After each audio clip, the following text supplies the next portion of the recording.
Souriant, discutant avec ses voisins et les policiers, François Hollande sort de son domicile parisien apparemment détendu ce lundi matin.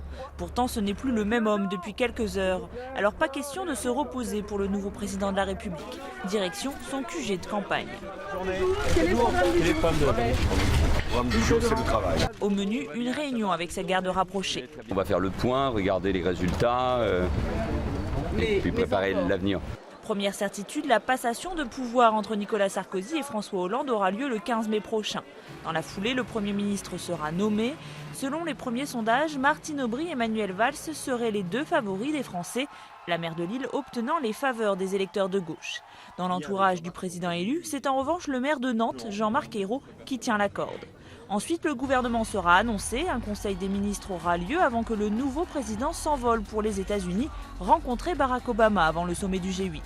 Un premier rendez-vous international durant lequel François Hollande devra montrer sa crédibilité d'homme d'État. Conscient des enjeux, François Hollande, venu célébrer sa victoire place de la Bastille tard dans la nuit, a tout de suite voulu fixer le cap.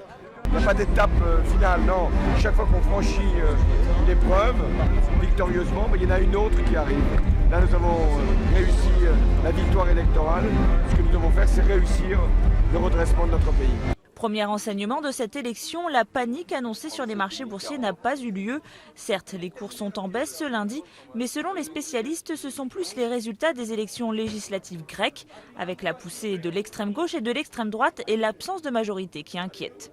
Il est difficile d'isoler un effet Hollande sur la bourse aujourd'hui ou sur le marché obligataire. Je dirais qu'aujourd'hui les préoccupations sont plus internationales, beaucoup plus sur la Grèce, beaucoup plus sur la croissance mondiale. Avec une victoire de 51,62%, François Hollande n'a pas pour autant obtenu la majorité écrasante qu'il espérait. Les chefs de file socialistes sont repartis dans la bataille des législatives et appellent les Français à donner une majorité forte au nouveau président.